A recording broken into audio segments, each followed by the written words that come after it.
بسم الله الرحمن الرحيم لن تنالوا البر حتى تنفقوا مما تحبون وما تنفقوا من شيء فإن الله به عليم كل طعام كان حلا لبني إسرائيل إلا ما حرم إسرائيل على نفسه من قبل أن تنزل التوراة قل فأتوا بالتوراة فاتلوها إن كنتم صادقين فمن افترى على الله الكذب من بعد ذلك فأولئك هم الظالمون قل صدق الله فاتبعوا ملة إبراهيم حنيفا وما كان من المشركين إن أول بيت وضع للناس للذي ببكة مباركا وهدى للعالمين فيه آيات بينات مقام إبراهيم ومن دخله كان آمنا ولله على الناس حج البيت من استطاع عليه سبيلا ومن كفر فإن الله غني عن العالمين قل يا أهل الكتاب لم تكفرون بآيات الله والله شهيد على ما تعملون قل يا أهل الكتاب لم تصدون عن سبيل الله من أمر تبغونها عوجا وأنتم شهداء وما الله بغافل عما تعملون يا أيها الذين آمنوا إن تطيعوا فريقا من الذين أوتوا الكتاب يردوكم بعد إيمانكم كافرين وكيف تكفرون وأنتم تتلى عليكم آيات الله وفيكم رسوله ومن يعتصم بالله فقد هدي إلى صراط مستقيم يا أيها الذين آمنوا اتقوا الله حق تقاته ولا تموتن إلا وأنتم مسلمون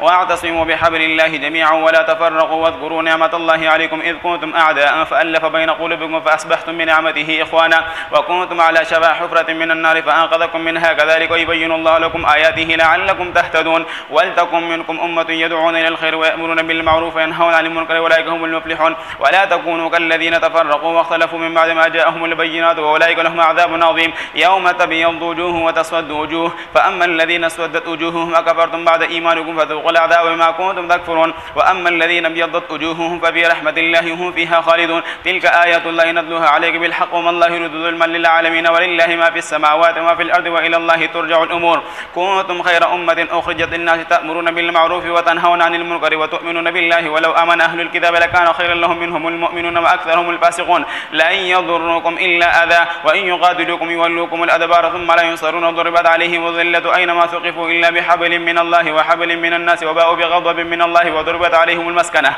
ذلك بأنهم كانوا يكفرون بآيات الله ويقتلون الأنبياء بغير حق ذلك بما عصوا وكانوا يعتدون ليسوا سواء من أهل الكتاب أمة قائمة يتلون آيات الله آناء الليل وهم يسجدون يؤمنون بالله واليوم الآخر ويأمرون بالمعروف وينهون عن المنكر ويسارعون في الخيرات وأولئك من الصالحين وما يفعلوا من خير فلن يكفروه والله عليم بالمتقين إن الذين كفروا لن تغني عنهم أموالهم ولا أولادهم من الله شيئا وأولئك أصحاب النار هم فيها خالدون مثل ما ينفقون في هذه الحياة الدنيا كمثل ريح فيها سرر أصابت حرث قوم ظلموا أنفسهم فأهلكته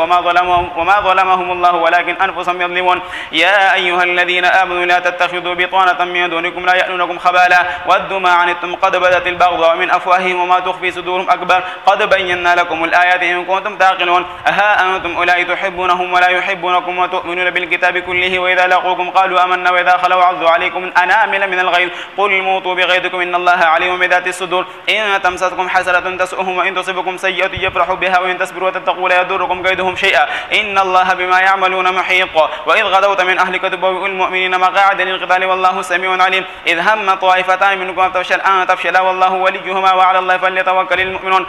ولقد نصركم الله ببدر وأنتم أذلة فاتقوا الله لعلكم تشكرون إذ تقول للمؤمنين ألن يكفيكم أن يمدكم ربكم ب3,000 من الملائكة منزلين بلى إن تصبروا وتتقوا ويأتوكم من فورهم هذا يمددكم ربكم ب5,000 من الملائكة مسومين وما جعله الله إلا بشرى لكم ولتطمئن قلوبكم به وما النصر إلا من عند الله العزيز الحكيم ليقطع طرفا من الذين كفروا أن يكبتوا فينقلبوا خائبين ليس لك من الأمر شيء أو يتوب عليهم أو يعذبهم فإنهم ظالمون ولله ما في السماوات والأرض يغفر لمن يشاء ويعذب من يشاء والله غفور رحيم لله ما في السماوات وما في الأرض يغفر لمن يشاء ويعذب من يشاء والله غفور رحيم يا أيها الذين آمنوا لا تأكلوا الربا أضعافا مضاعفة واتقوا الله لعلكم تفلحون واتقوا النار التي أعدت للكافرين وأطيعوا الله والرسول لعلكم ترحمون وسارعوا إلى مغفرة من ربكم وجنة عرضها السماوات والأرض أعدت للمتقين الذين ينفقون في السراء والضراء والكاظمين الغيظ والعافين عن الناس والله يحب المحسنين والذين إذا فعلوا فاحشة أو ظلموا أنفسهم ذكروا الله فاستغفروا لذنوبهم ومن يغفر الذنوب إلا الله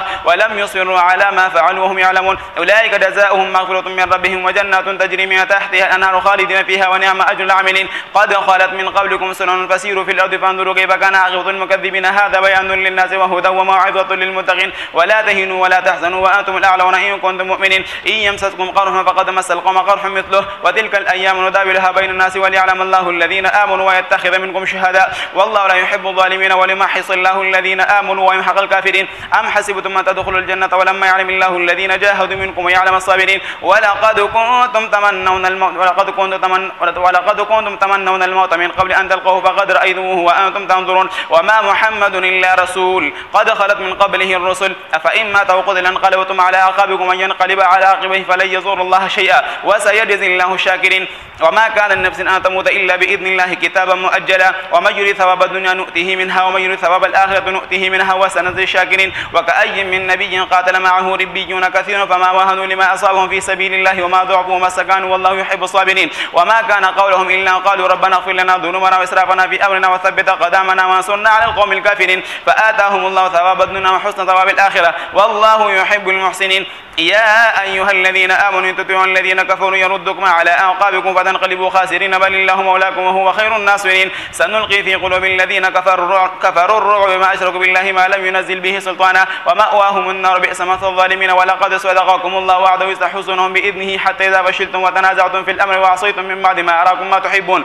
منكم من يريد الدنيا ومنكم من يريد الآخرة ثم صرفكم عنهم ليبتليكم ولقد عفا عنكم الله ذو فضل على المؤمنين إذ تسعدون ولا تلوون على أحد والرسول يدعوكم في أخراكم فأثابكم غما بغم لكي لا تحزنوا على ما فاتكم ولا ما أصابكم الله خبير ما تعملون ثم أنزل عليكم من بعد الغم أمنة نعاسا يغشى طائفة منكم وطائفة قد أهمتهم أنفسهم يظنون بالله غير الحق ظن الجاهلية يقولون هل لنا من الأمر من شيء قل إن الأمر كله لله يخفون في أنفسهم ما لا يبدون لك يقولون لو كان لنا من الأمر شيء ما قتلنا هنا قل لو كنتم في بيوتكم لبرز الذين كتب عليهم القتل لمزاجعهم وليبتلي الله ما في صدوركم وليمحص ما في قلوبكم والله عليم بذات الصدور إن الذين تولوا منكم يوم التقى الجمعان إنما استزلهم الشيطان ببعض ما كسبوا ولقد عفا الله عنهم إن الله غفور حليم يا أيها الذين آمنوا لا تكونوا كالذين كفروا وقالوا لإخوانهم إذا ضربوا في الأرض وكانوا غزا لو كانوا عندنا ما ماتوا وما قتلوا ليجعل الله ذلك حسرة في قلوبهم والله يحيي ويميت والله بما تعملون بصير ولئن قتلتم في سبيل الله أو متم لمغفرة من الله ورحمة خير مما يجمعون ولئن متم أو قتلتم إلى الله تحشرون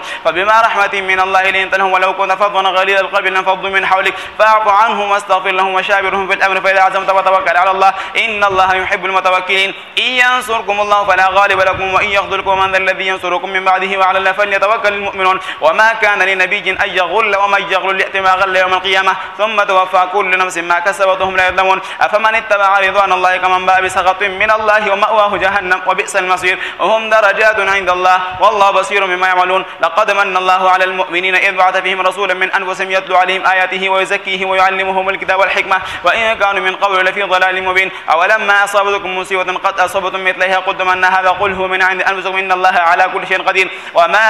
أصابكم يوم التقى الجمعان فبإذن الله وليعلم المؤمنين وليعلم الذين نافقوا وقيل لم تعالوا قاتلوا في سبيل الله أو يدفعوا قالوا لو نعلم قتالا لاتبعناكم هم للكفر وإذن أقرب منهم للإيمان يقولون بأفواههم ما ليس في قلوبهم والله أعلم ما يكتمون الذين قالوا لإخوانهم وقعدوا لو أطاعونا ما قتلوا قل فادرؤوا عن أنفسكم الموت إن كنتم صادقين ولا تحسبن الذين كفروا أنما نملي لهم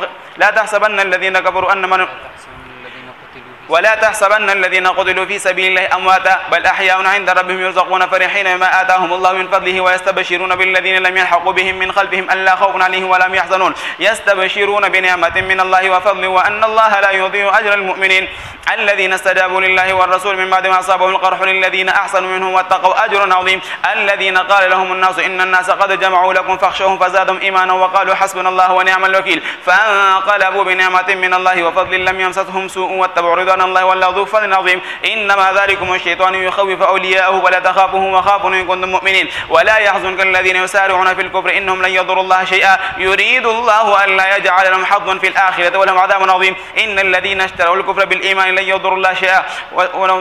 ولهم عذاب أليم ولا يحسبن الذين كفروا أنما نملي لهم خير لأنفسهم إنما نملي لهم ليزدادوا إثما ولهم عذاب مهين ما كان الله ليذر المؤمنين على ما أنتم عليه حتى يميز الخبيث من الطيب وما كان الله ليطلعكم على الغيب ولكن الله يجتبي من رسله من يشاء فآمنوا بالله ورسله وإن تؤمنوا وتتقوا فلكم أجر عظيم ولا يحسبن الذين يبخلون بما آتاهم الله من فضله هو خير لهم بل هو شر لهم سيطوقون ما بخلوا به يوم القيامة ولله ميراث السماوات والأرض والله ما تعملون خبير لقد سمع الله قال الذين قالوا إن الله فقير ونحن أغنياء سنكتب ما قالوا وقتلهم الأنبياء بغير حق ونقول ذوقوا عذاب الحريق ذلك بما قدمت أيديكم أن الله ليس بظلام للعبيد الذين قالوا إن الله عهد إلينا ألا نؤمن لرسول حتى يأتينا بقربان تأكلهن قل قد جاءكم رسل من قبل بالبينات وبالذي قلتم فلما قتلتموهم إن كنتم صادقين فإن كذبوك فقد كذب رسل من قبلك جاءوا بالبينات والزبر والكتاب المنير كل نفس ذائقة الموت وإنما توفون أجوركم يوم القيامة فمن زحزح عن النار وأدخل الجنة فقد فاز وما الحياة الدنيا إلا متاع الغرور لتبلون في أموالكم وأنفسكم ولا تسمعن من الذين أوتوا الكتاب من قبلكم من الذين أشركوا ذنبا كثيرا وإن تصبروا وتتقوا فإن ذلك من عزم الأمور وإذ أخذ الله ميثاق الذين أوتوا الكتاب لتبيننه للناس ولا تكتمونه فنبذوه وراء ظهورهم واشتروا به ثمنا قليلا فبئس ما يشترون لا تحسبن الذين يفرحون بما أتوا ويحبون أن يحمدوا بما لم يفعلوا فلا تحسبنهم بمفازة من العذاب ولهم عذاب أليم ولله ملك السماوات والأرض والله على كل شيء قدير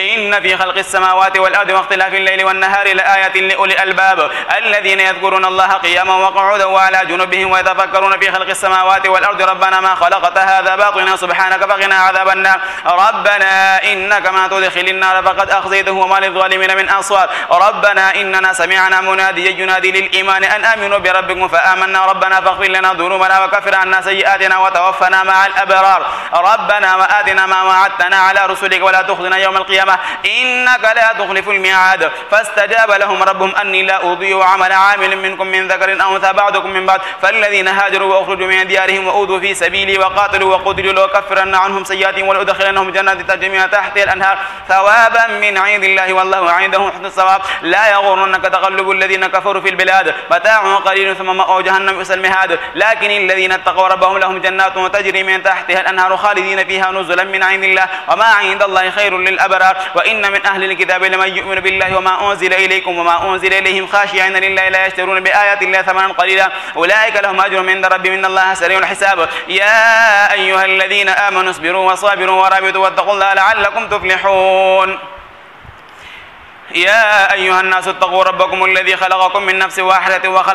وخلق منها زوجها وبث منهما رجالا كثيرا ونساء واتقوا الله الذي تساءلون به والأرحام إن الله كان عليكم رقيبا وآتوا اليتامى أموالهم ولا تتبدلوا الخبيث بالطيب ولا تأكلوا أموالهم إلى أموالكم إنه كان حوبا كبيرا وإن خفتم ألا تقسطوا في اليتامى فانكحوا ما طاب لكم من النساء مثنى وثلاث ورباع فإن خفتم ألا تعدلوا فواحدة أو ما ملكت أيمانكم ذلك أدنى ألا تعولوا وآتوا النساء صدقاتهن نحلة فإن طبن لكم عن شيء منه نفسا فكلوه هنيئا مريئا ولا تؤتوا السفهاء أموالكم التي جعل الله لكم قياما وارزقوهم فيها واكسوهم وقولوا لهم قولا معروفا وابتلوا اليتامى حتى إذا بلغوا النكاح فإن آنستم منهم رشدا فدفعوا إليهم أموالهم ولا تأكلوها إسرافا وبدارا أن يكبروا من كان غنيا فليستعفف ومن كان فقيرا فليأكل بالمعروف فإذا دفعتم إليهم أموالهم فأشهدوا عليهم وكفى بالله حسيبا للرجال نصيب مما ترك الوالدان والأقربون وللنساء نصيب مما ترك الوالدان والأقربون مما قل منه أو كثر نصيبا مفروضا وإذا حضر القسمة أولي القربى واليتامى والمساكين فارزقوه منه وقولوا لهم قولا معروفا وليخشى الذين لو تركوا من خلفهم ذرية ضعافا خافوا عليهم فليتقوا الله وليقولوا قولا سديدا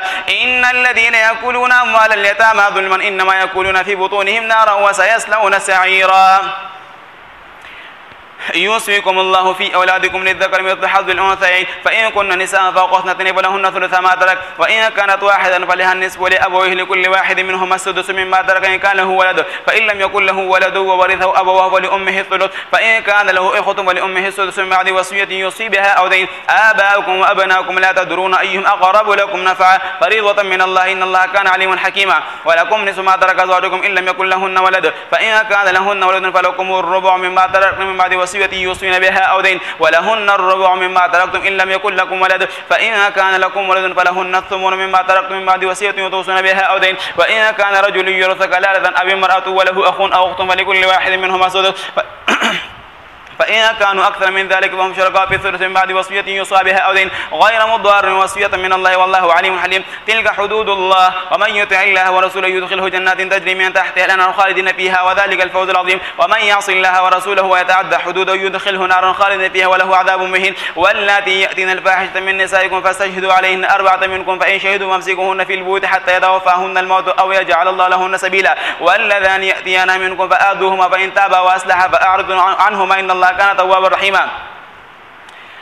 وليست التوبة للذين إنما التوبة على الله الذين يعملون السوء بجهالة ثم يتوبون من قريب فأولئك يتوب الله عليهم وكان الله عليما حكيما. وليست التوبة للذين يعملون السيئات حتى إذا حضر أحدهم الموت قال إني تبت الآن وللذين يموتون وهم كفار أولئك أعتدنا لهم عذابا أليما. يا أيها الذين آمنوا لا يحل لكم أن ترثوا النساء كرها ولا تعضلوهن لتذهبوا ببعض ما آتيتموهن إلا أن يأتين بفاحشة مبينة وعاشروهن بالمعروف إن كرهتموهن فعسى أن تكرهوا شيئا ويجعل الله فيه خيرا كثيرا. وإن أردتم استبدال زوج مكان زوج وآتيتم إحداهن قيطا فلا تأخذوا منه شيئا أتأخذونه بهتانا وإثما مبينا.